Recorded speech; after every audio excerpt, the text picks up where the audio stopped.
Hi hello ನಮಸ್ತೆ. ನಾನಿವತ್ತು daily log ಮಾಡ್ತಾಯಿದ್ದೀನಿ. ನಮ್ಮ ಕುಷನ್ ಕವರ್ನ ಒಂದೇ ಕಲರಲ್ಲಿ ನೋಡಿ ನೋಡಿ ನಿಮಗೂ ಬೋರ್ ಆಗಿರುತ್ತೆ. ಆಮೇಲೆ ಅದು ಸ್ವಲ್ಪ ಗಲೀಜು ಕೂಡ ಆಗಿಬಿಟ್ಟಿತ್ತು ವೈಟ್ ಕಲರ್ ಆಗಿರೋದ್ರಿಂದ. ಅದಕ್ಕೆ ಸ್ವಲ್ಪ ಚೇಂಜಸ್ ಮಾಡೋಣ ಅಂತ ಮಾಡ್ತಾಯಿದ್ದೀನಿ. ನಾವು ನಾರ್ಮಲ್ ಹಾಸಿಗೆ ಮೇಲೆ ಈ ಥರ ದೊಡ್ಡ ಬೆಡ್ಶೀಟ್ ಹಾಕಿದ್ವಿ.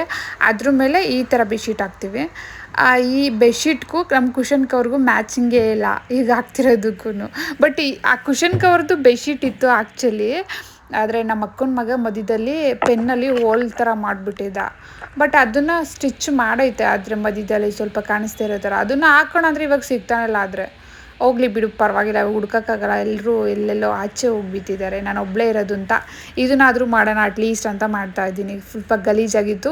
ಈ ಕುಷನ್ ಕವರೆಲ್ಲ ತೆಗೆದು ವಾಷಿಂಗ್ ಮೆಷಿನ್ಗೆ ಹಾಕಿ ವಾಶಿಗೆ ನೆಕ್ಸ್ಟ್ ಈ ಕುಷನ್ ಕವರ್ ಹಾಕೋಣ ಅಂತ ಆಗ್ತಾಯಿದ್ದೀನಿ. ಎಷ್ಟು ತುಂಬ ದಿನದಿಂದ ಇದೆ ಒಂದೇ ಕಲರು. ನೋಡಿ ವೀಡಿಯೋನೂ ಅದರಲ್ಲೇ ಮಾಡಿ ಬೋರ್ ಆಗಿತ್ತು ಅಂತ.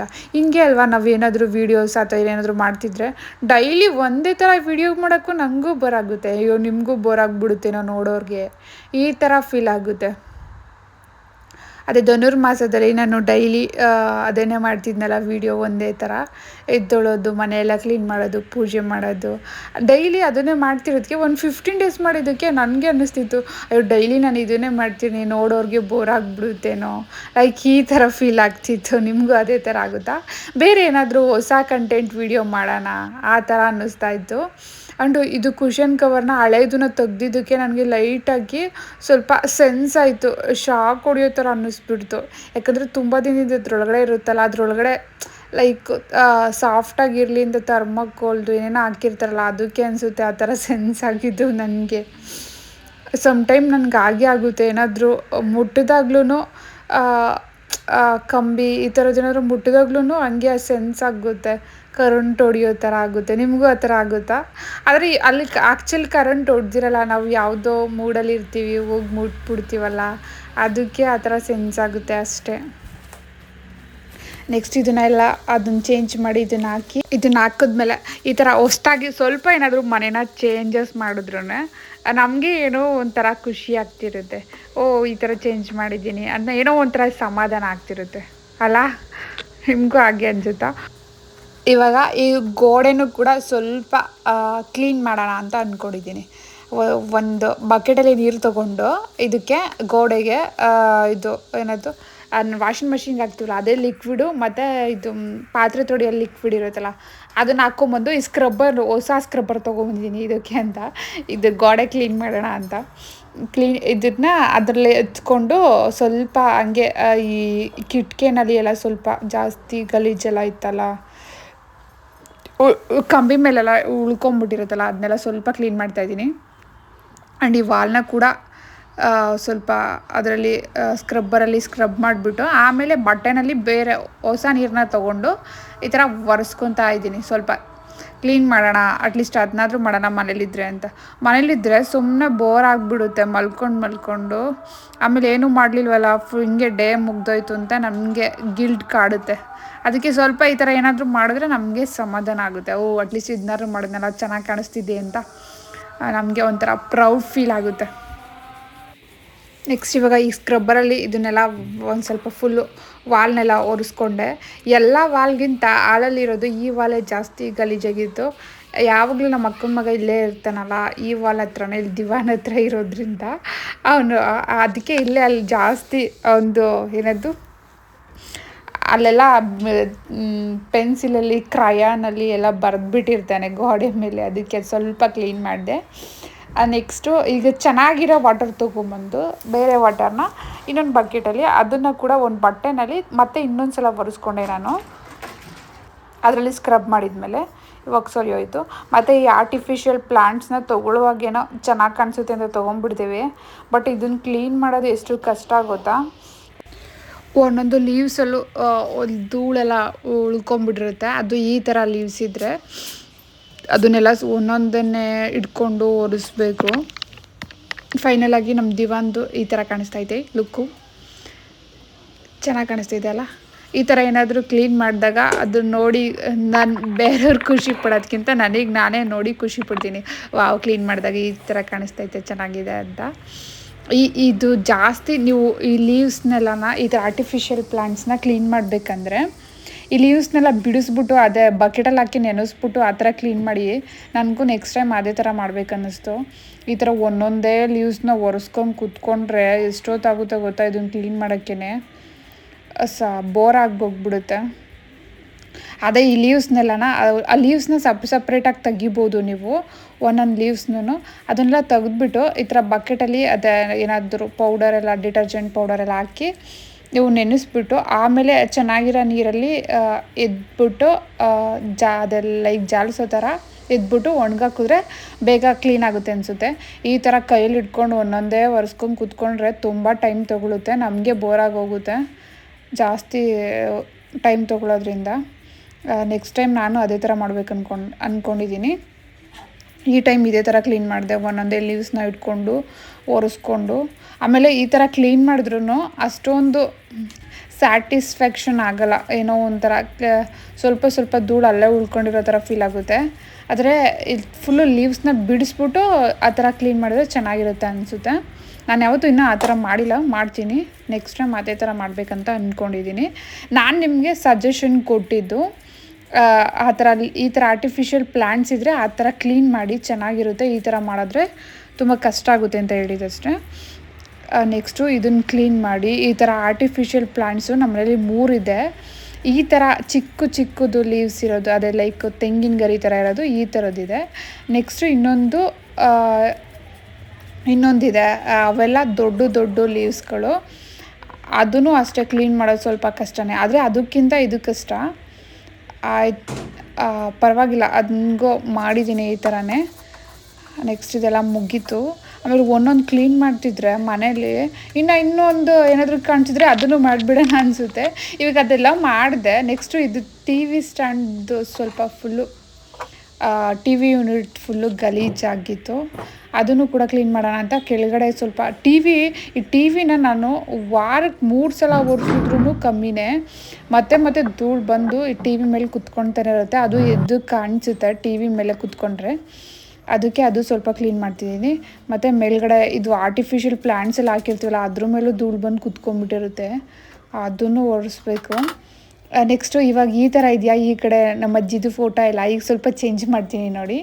ಅಲ್ಲೆಲ್ಲ ನಾವು ಡೈಲಿ ಫ್ಲವರ್ಸ್ ಇಡ್ತೀವಲ್ಲ, ಅದ್ರದ್ದು ಕೂಡ ಕರೆ ಆಗಿಬಿಟ್ಟಿದೆ. ಇದು ಹೂವು ಎಲ್ಲ ಇಟ್ಟು ಹೂವಿಂದು ಕರೆ ಆಗಿಬಿಟ್ಟಿದೆ. ಅದನ್ನು ಸ್ವಲ್ಪ ಒರೆಸ್ಕೊಂಡೆ ಹಾಗೆ. ಮತ್ತು ಆ ಹೂವು ಒಂದೊಂದು ಕೆಲವೊಂದು ಅಲ್ಲೇ ಬಿದ್ದೋಗ್ಬಿಟ್ಟಿರುತ್ತೆ, ನಾವು ನೋಡೇ ಇರೋಲ್ಲ. ಮೇಲ್ಗಡೆ ಇರೋದ್ರಿಂದ ಚೇರ್ ಹಾಕ್ಕೊಂಡು ಯಾರೂ ನೋಡೋದಿಲ್ಲ. ಇವಾಗ ಅದು ಕ್ಲೀನ್ ಮಾಡುವಾಗ ಸ್ವಲ್ಪ ಫ್ಲವರ್ಸ್ ಎಲ್ಲ ಅಲ್ಲೇ ಇತ್ತು ಒಣಗೋಗಿರೋದು, ಅದನ್ನು ಹಂಗೆ ಇಕ್ತಾಯಿದ್ದೀನಿ. ಇವಾಗ ಆ ಕಡೆ ಇತ್ತು ವಾಲ್ ಕ್ಲಾಕ್ ಈ ಕಡೆ ಇಟ್ಬಿಟ್ಟು ನಮ್ಮ ಅಜ್ಜಿ ಫೋಟೋನ ಫ್ರಂಟಲ್ಲಿ ಇಡ್ತಾಯಿದ್ದೀನಿ. ನೆಕ್ಸ್ಟು ಈ ಟೆಡಿ ಬೇರ್ನ ಅಲ್ಲೇ ಇಡ್ತಾಯಿದ್ದೀನಿ. ಇವಾಗ ಇದನ್ನು ಮೇಲ್ಗಡೆ ಇಡೋದು ಬೇಡ ಅಂತ ಅಂದ್ಕೊಂಡಿದ್ದೀನಿ. ಏನಿದು ಆರ್ಟಿಫಿಷಿಯಲ್ದು ಫ್ಲವರ್ ಇದೆಯಲ್ಲ ಅದನ್ನು ಇದು ಕೆಳಗಡೆನೇ ಇಟ್ಬಿಟ್ಟು ಏನಾದರೂ ಸ್ವಲ್ಪ ಡಿಸೈನ್ಸ್ ಬೇರೆ ಥರ ಮಾಡೋಣ ಅಂತ ಅಂದ್ಕೊಂಡಿದ್ದೀನಿ. ಮತ್ತು ಇದು ಟೇಬಲ್ ರನ್ನರ್ ಇದೆಯಲ್ಲ, ಇದು ನಾನು ಇದರಲ್ಲಿ ಆನ್ಲೈನಲ್ಲಿ ಮೀಶೋನಲ್ಲೇ ತೊಗೊಂಡಿರೋದು. ಮುಂಚೆ ವೈಟ್ ಕಲರ್ ಇತ್ತು, ಅದಕ್ಕೂ ಕೂಡ ಇಂಕೆಲ್ಲ ಮಾಡಿಬಿಟ್ಟಿದ್ದ ನಮ್ಮ ಅಕ್ಕನ ಮಗ. ಅದಕ್ಕೆ ಅದನ್ನು ಕಿಚನಲ್ಲಿ ಇನ್ನೊಂದು ಚಿಕ್ಕ ಟೇಬಲ್ ತೊಗೊಂಡಿದ್ದೀನಿ. ನಮ್ಮದು ಕಿಚನಲ್ಲಿ ಆರ್ಗನೈಸ್ ಮಾಡೋಕ್ಕೆ ಜಾಸ್ತಿ ಸ್ಪೇಸ್ ಇರಲಿಲ್ಲ ಅಂತ ಅದು ತೊಗೊಂಡಿದ್ದೀನಿ, ಅಲ್ಲಿಗೆ ಹಾಕಿದ್ದೀನಿ. ಇದು ಯೆಲ್ಲೋ ಕಲರ್ದು ಸ್ವಲ್ಪ ಅಗಲ ಬಂದಿದೆ, ಚೆನ್ನಾಗಿ ಕಾಣಿಸ್ತಿದೆ. ಆದ್ರೂ ಈ ಯೆಲ್ಲೋ ಕಲರ್ದು ಟೇಬಲ್ ರನ್ನರ್ ಅಂತ ಸಿಗುತ್ತೆ. ನೀವು ಬೇಕಂದರೆ ಪರ್ಚೇಸ್ ಮಾಡ್ಕೊಳ್ಳಿ ಆನ್ಲೈನಲ್ಲಿ. ಈ ಥರ ಹಾಕ್ಕೊಂಡ್ರೆ ಚೆನ್ನಾಗಿ ಕಾಣಿಸುತ್ತೆ. ಮುಂಚೆ ಹಾಗೇ ಇಟ್ಟಿದ್ವಿ ನಾವು. ಈ ಟೇಬಲ್ ರನ್ನರ್ನ ನಾನು ನೋಡಿದ ಮೇಲೆ ಆನ್ಲೈನಲ್ಲಿ ತರಿಸ್ಕೊಂಡಿದ್ದು, ಇಲ್ಲಿಗೆ ಹಾಕೋಕ್ಕಾಗುತ್ತೆ ಅಂತ. ಇದು ಕರೆಕ್ಟಾಗಿ ಇಷ್ಟು ಸ್ಪೇಸಿಗೆ ಅಷ್ಟು ಸೆಟ್ ಆಗ್ತಿದೆ. ಮುಂಚೆ ತರಿಸ್ಕೊಂಡಿದ್ದು ಚಿಕ್ಕದಿತ್ತು, ಸ್ವಲ್ಪ ಇಷ್ಟು ಮುಂದೆ ಬಂದಿದೆಯಲ್ಲ ಆ ಥರ ಏನೂ ಬರ್ತಿರಲಿಲ್ಲ. ಅಲ್ಲಿ ಎಷ್ಟು ಸ್ಪೇಸ್ ಇದೆ ಅಷ್ಟು ಕರೆಕ್ಟಾಗಿ ಕೂರ್ತಾಯಿತ್ತು. ಇವಾಗ ಬಂದಿರೋದು ಸ್ವಲ್ಪ ಅಗಲ ಇದೆ. ಈ ಥರ ಕೆಳಗಡೆ ಈ ಥರ ಬರುತ್ತೆ ಲೇಯರು, ಚೆನ್ನಾಗಿ ಕಾಣಿಸ್ತೈತೆ. ಆದರೆ ಆ ಟೇಬಲ್ ರನ್ನರ್ ಹಾಕಿರೋದಕ್ಕೆ ಈ ಥರ ಮನೆಗೆ ಏನಾದರೂ ಹೊಸ ಥಿಂಗ್ಸ್ನ ಪರ್ಚೇಸ್ ಮಾಡಿ ಡೆಕೋರೇಷನ್ ಮಾಡೋದು ಅಂದರೆ ನಂಗೆ ತುಂಬ ಇಷ್ಟ. ಆಮೇಲೆ ಆ ಫ್ಲವರ್ಸ್ ಎಲ್ಲ ಬಿದ್ದಿತ್ತಲ್ಲ ಅದನ್ನೆಲ್ಲ ಕ್ಲೀನ್ ಮಾಡ್ತಾಯಿದ್ದೀನಿ. ಮತ್ತು ಈ ಮ್ಯಾಟ್ಗಳನ್ನೆಲ್ಲ ಸ್ವಲ್ಪ ವಾಶಿಗೆ ಹಾಕೋಣ ಅಂತ ಅಂದ್ಕೊಂಡಿದ್ದೀನಿ. ಈ ಹಾಕಿರೋ ಮ್ಯಾಟ್ಗಳನ್ನೆಲ್ಲ ವಾಶಿಗೆ ಹಾಕ್ಬಿಟ್ಟು ಈ ಮ್ಯಾಟ್ನ ನಾವು ಆ್ಯಕ್ಚುಲಿ ಮ್ಯಾಟ್ನ ಮತ್ತು ಇದು ನೆಲ ಎಲ್ಲ ಒರೆಸ್ತೀವಲ್ಲ ಬಟ್ಟೆಗಳು ಸಾರಿಸೋ ಬಟ್ಟೆಗಳು ಅದನ್ನೆಲ್ಲ ನಾವು ಜಾಸ್ತಿ ಕೈಯಲ್ಲೇ ವಾಶ್ ಮಾಡೋದು. ಮಷೀನಿಗೆ ಹಾಕಲ್ಲ, ಯಾಕಂದರೆ ಮಷಿನ್ ಅಲ್ಲಿ ಅಷ್ಟೊಂದು ಕೊಳೆ ಆಗಿರೋ ಬಟ್ಟೆಗಳು ಕೊಳೆ ಎಲ್ಲ ಹೋಗೋದಿಲ್ಲ ಅಂತ ನಾನು ಫಸ್ಟು ಇಲ್ಲಿ ನೆನೆಸಿಟ್ಟಿದ್ದೆ ಬಕೆಟಲ್ಲಿ ಈ ಮ್ಯಾಟ್ನೆಲ್ಲ. ಅದನ್ನು ನಾನು ಕೈಯಲ್ಲೇ ವಾಶ್ ಮಾಡ್ತೀನಿ. ಮತ್ತು ನೆನೆಸಿಟ್ಟಿದ್ದನ್ನ ಬಟ್ಟೆ ನೆಲ ಒರೆಸೋ ಬಟ್ಟೆ, ಅದೇ ನಾವು ಡೈಲಿ ಕಿಚನೆಲ್ಲ ಯೂಸ್ ಮಾಡ್ತೀವಲ್ಲ ಆ ಬಟ್ಟೆನೆಲ್ಲ ನೆನೆಯಕ್ಕೆ ಹಾಕಿದ್ದನ್ನು ತೆಗೆದು ನಾನು ಮಷಿನ್ಗೆ ಹಾಕಿ ಮಷಿನ್ನ ಆನ್ ಮಾಡಿದ್ದೀನಿ.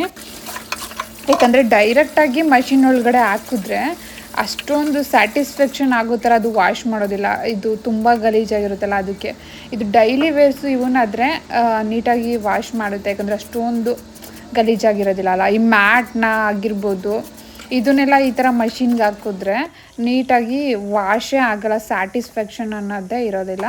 ಅದಕ್ಕೆ ನಾನು ಕೈಯಲ್ಲೇ ವಾಶ್ ಮಾಡಿದೆ. ನೆಕ್ಸ್ಟು ಈಗ ಸಂಜೆ ಆಗಿತ್ತಲ್ಲ ಅಂತ ಫುಲ್ ಎಲ್ಲ ಕಸ ಗುಡಿಸಿ ಇನ್ನೊಂದು ಟೈಮು ಸಂಜೆ ನಮ್ಮದು ಎವ್ರಿಡೇ ನಾವು ಹೀಗೇ ಡೈಲಿ ಸಂಜೆ ಟೈಮು ಒಂದು ಸಲ ಕಸ ಗುಡಿಸಿ ಆಮೇಲೆ ಬಾಗ್ಲಿಗೆ ಸ್ವಲ್ಪ ನೀರು ಹಾಕಿ ಆಮೇಲೆ ಪೂಜೆ ಮಾಡೋದು. ಈಗ ಸಂಜೆ ಆಯಿತು ಅಂತ ಕ್ಲೀನ್ ಮಾಡಿ ಈಗ ಇಷ್ಟೆಲ್ಲ ಕೆಲಸ ಮಾಡಿದ್ಮೇಲೆ ಸ್ನಾನ ಮಾಡ್ದಂಗೆ ಇರೋಕ್ಕಾಗುತ್ತಾ, ಅದಕ್ಕೆ ನಾನು ಹೋಗಿ ಸ್ನಾನ ಮಾಡ್ಕೊಂಡು ಬಂದೆ. ಇವಾಗ ಸ್ವಲ್ಪ ಬೇಸಿಕ್ ಸ್ಕಿನ್ ಕೇರ್ ಮಾಡ್ತಾಯಿದ್ದೀನಿ ಮನೆಯಲ್ಲೇ ಇರೋದಕ್ಕೆ. ಈಗ ಸ್ವಲ್ಪ ಪೂಜೆ ಮಾಡೋಣ ಸಂಜೆ ಆಯಿತು ಅಂತ. ಆದರೆ ನಾವು ಮನಸ್ಸಿಗೆ ಸಮಾಧಾನ ಸಿಗೋದೆ ಪೂಜೆ ಮಾಡಿದ ಮೇಲೆ. ಸಂಜೆ ಆದಮೇಲೆ ಒಂದು ಸ್ವಲ್ಪ ಸಂಜೆ ಹೊತ್ತು ಮಲ್ಗೋಕ್ಕೂ ಹಂಗೆ ಅನಿಸುತ್ತೆ, ಅಯ್ಯೋ ಸಂಜೆ ಟೈಮಲ್ಲಿ ಮಲಗಿದ್ದೀನಲ್ಲ, ಏನೋ ದರಿದ್ರ ಬಂದುಬಿಡುತ್ತೇನೋ ಈ ಥರ ಅನಿಸ್ಬಿಡುತ್ತೆ ನನಗೆ. ಸಂಜೆ ಟೈಮಲ್ಲಿ ಒಂದು ಸ್ವಲ್ಪ ಪೂಜೆ ಮಾಡಿದ್ರೆ ಮನಸ್ಸಿಗೆ ಶಾಂತಿ ನೆಮ್ಮದಿ ಎಲ್ಲ ಸಿಕ್ಕೋ ಥರ ಅನಿಸುತ್ತೆ. ಅದಕ್ಕೆ ಇವಾಗ ಫ್ರೆಶ್ ಅಪ್ ಆಗಿ ಬಂದು ನೆಕ್ಸ್ಟು ಪೂಜೆ ಮಾಡೋದೇ ಇರೋದು. ನನಗೆ ಈ ಥರ ಎವ್ರಿಡೇ ಒಂದಿನ ಬಿಟ್ಟು ಒಂದಿನ ಈ ತಲೆಗೆ ಮಾಡಿಲ್ಲ ಅಂದರೆ ಡೇ ಬೈ ಡೇ ಸಮಾಧಾನನೇ ಇರೋಲ್ಲ. ಆ್ಯಂಡು ನನ್ನದು ಒಂಥರ ಆಯ್ಲಿ ಥರ ಆಗಿಬಿಡುತ್ತೆ ಏರೆಲ್ಲ. ಅದಕ್ಕೆ ನಾನು ಒಂದಿನ ಬಿಟ್ಟು ಒಂದಿನ ತಲೆಗೆ ಮಾಡೇ ಮಾಡ್ತೀನಿ. ಎವ್ರಿಡೇ ಸ್ನಾನ ಮಾಡೇ ಮಾಡ್ತೀನಿ ಕಂಪಲ್ಸರಿ. ನನ್ನ ಕಾಲು ಈ ಥರ ಬಿದ್ದು ಗಾಯ ಮಾಡ್ಕೊಂಡಿದ್ರು ನಾನು ಸ್ನಾನ ಮಾಡೋದು ಮಾತ್ರ ಬಿಟ್ಟಿಲ್ಲ. ಯಾಕಂದರೆ ನನಗೆ ಸಮಾಧಾನ ಅನ್ನೋದೇ ಇರೋಲ್ಲ, ಮಲ್ಕೊಂಡ್ರೂ ಏನೋ ಒಂಥರ ಅನ್ಕಂಫರ್ಟಬಲ್ ಫೀಲ್ ಆಗ್ತಿರುತ್ತೆ. ಅದಕ್ಕೆ ನಾನು ಈ ಥರ ಕಾಲು ಡ್ಯಾಮೇಜ್ ಆಗಿದ್ರು ಕೂಡ ಅವರು ಹೇಳಿದರು ನೀರು ಹಾಕಬೇಡಿ ಅಂತ, ಆದ್ರೂ ನಾನು ಎವ್ರಿಡೇ ಮಾಡೇ ಮಾಡ್ತೀನಿ. ನೆಕ್ಸ್ಟ್ ಇವಾಗ ವಿಭೂತಿ ಇಟ್ಕೊಂಡು ಕುಂಕುಮ ಎಲ್ಲ ಇಟ್ಕೊಂಡು ಈ ಥರ ಪೂಜೆ ಮಾಡೋದ್ರಲ್ಲಿ ನಂಗೊಂಥರ ಸಮಾಧಾನ. ಮುಂಚೆ ಎಲ್ಲ ನಾನು ಈ ಥರ ಮಾಡ್ತಾನೆ ಇರಲಿಲ್ಲ, ಬ್ಯಾಂಗಲ್ಸ್ ಎಲ್ಲ ಹಾಕ್ಕೊತಾನೆ ಇರಲಿಲ್ಲ, ಹಂಗೆ ಪೂಜೆ ಮಾಡಿಬಿಡ್ತಿದ್ದೆ. ಪೂಜೆ ಮಾಡಬೇಕು ಅಂತ ಈ ಥರ ಕುಂಕುಮ ಎಲ್ಲ ಇಟ್ಕೊತಾನೆ ಇರಲಿಲ್ಲ. ಮತ್ತು ನಾನು ಈಗ ಎಲ್ಲಾದರೂ ಹೊರಗಡೆ ಹೋಗ್ತೀನಿ ಅಂದರೆ ಕುಂಕುಮ ಎಲ್ಲ ಇಟ್ಕೊಂಡು ತಿರ್ಗ ಔಟ್ಫಿಟ್ಟಿಗೆಲ್ಲ ಮ್ಯಾಚ್ ಆಗೋಲ್ಲ ಅಂತ. ಬಟ್ ಇವಾಗ ನಾನು ಏನೇ ಹೊರಗಡೆ ಹೋಗ್ತೀನಿ ಅಂದ್ರೂ ಕೂಡ ಫಸ್ಟು ನಾನು ಪೂಜೆ ಮಾಡಬೇಕಾದ್ರೆ ಈ ಥರ ಹಣೆಗಿಟ್ಕೊಂಡು ಬಾಳೆ ಹಾಕ್ಕೊಂಡೇ ಮಾಡ್ತೀನಿ. ಯಾಕಂದರೆ ಬ್ಯಾಂಗಲ್ಸ್ ಎಲ್ಲ ಹಾಕ್ಕೊಂಡು ಮಾಡಿಲ್ಲ ಅಂದರೆ ಅದೇನೋ ಸಮಾಧಾನ ಆಗೋಲ್ಲ, ಪೂಜೆ ಪರಿಪೂರ್ಣ ಆಗೋಲ್ಲ ಅಂತಾರಲ್ಲ. ಅದಕ್ಕೆ ಆಮೇಲೆ ಏನಾದರೂ ಈಗ ನಾನು ಮಾಡ್ರನ್ ಔಟ್ಫಿಟ್ ಹಾಕ್ಕೊತೀನಿ ಅಂದರೂ ಕೂಡ ಆಮೇಲೆ ಬಿಚ್ಚಿಟ್ಬಿಟ್ಟು ಬ್ಯಾಂಗಲ್ಸ್ನಾಗಿರ್ಬೋದು ಇದನ್ನೆಲ್ಲ ಬೇರೆ ಥರ ರೆಡಿಯಾಗಿ ಹೋಗ್ತೀನಿ. ಬಟ್ ಪೂಜೆ ಮಾಡುವಾಗ ಮಾತ್ರ ಹಾಕ್ಕೊತೀನಿ. ನೆಕ್ಸ್ಟ್ ನಾನು ಇವಾಗ ನೈಟ್ ಊಟಕ್ಕೆ ಅಂತ ರಸಮ್ ಮತ್ತು ರೈಸ್ ಮಾಡೋಣ ಅಂತ ಅಂದ್ಕೊಂಡಿದ್ದೀನಿ. ಈಗ ನಾನು ಫಸ್ಟು ರೈಸ್ ಮಾಡ್ಕೊಂಬಿಡ್ತೀನಿ. ಸ್ವಲ್ಪ ಒಂದು ಕಪ್ಪಷ್ಟು ಅಕ್ಕಿನ ಹಾಕ್ಕೊಂಡು ಚೆನ್ನಾಗಿ ವಾಶ್ ಮಾಡಿ ನೀರು ಹಾಕಿ ಅದಕ್ಕೆ ಸ್ವಲ್ಪ ಸಾಲ್ಟ್ ಹಾಕಿ ಕೂಡ ನಾನು ಇವಾಗ ರೈಸ್ ಮಾಡೋಕ್ಕಿಟ್ಟು ನೆಕ್ಸ್ಟು ಅದಕ್ಕೆ ರಸಮ್ ಮಾಡೋದಕ್ಕೆ ಪ್ರಿಪೇರ್ ಮಾಡೋಣ ಅಂತ ಅಂದ್ಕೊಂಡಿದ್ದೀನಿ. ಈಗ ರಸಮ್ ಮಾಡೋದಕ್ಕೆ ಸ್ವಲ್ಪ ಒಂದು 3-4 ಟೊಮೊಟೊನ ತೊಗೊಂಡು ಸ್ಮ್ಯಾಶ್ ಮಾಡ್ಕೊಂಡಿದ್ದೀನಿ. ಮತ್ತು ಬೆಳ್ಳುಳ್ಳಿ ಸಿಪ್ಪೆ ಸುಲಿದು ಇಲ್ಲಿ ಇಟ್ಕೊಂಡಿದ್ದೀನಿ. ಮತ್ತು ಮೆಣಸಿನ್ಕಾಯಿನ ಕೂಡ ಇಲ್ಲಿ ಕಟ್ ಮಾಡಿ ಇಟ್ಕೊಂಡಿದ್ದೀನಿ. ಫಸ್ಟ್ ಇವಾಗ ನಾನು ಜೀರಿಗೆ ಮತ್ತು ಮೆಣಸನ್ನ ಕುಟ್ಟಿ ಪುಡಿ ಮಾಡೋಣ ಅಂದ್ಕೊಂಡಿದ್ದೆ. ಮಿಸ್ ಆಗಿ ನಾನು ಸಾಸಿವೆನ ಹಾಕ್ಕೊಂಡ್ಬಿಟ್ಟಿದ್ದೆ. ತಿರ್ಗಾ ಅದನ್ನು ಬಾಕ್ಸಿಗೆ ಹಾಕಿ ತಿರ್ಗಾನ ನಾನು ಜೀರಿಗೆ ಮತ್ತು ಮೆಣಸನ್ನ ಹಾಕ್ಕೊಂಡು ಇಲ್ಲಿ ಚೆನ್ನಾಗಿ ಕುಟ್ಕೋತಾ ಇದ್ದೀನಿ.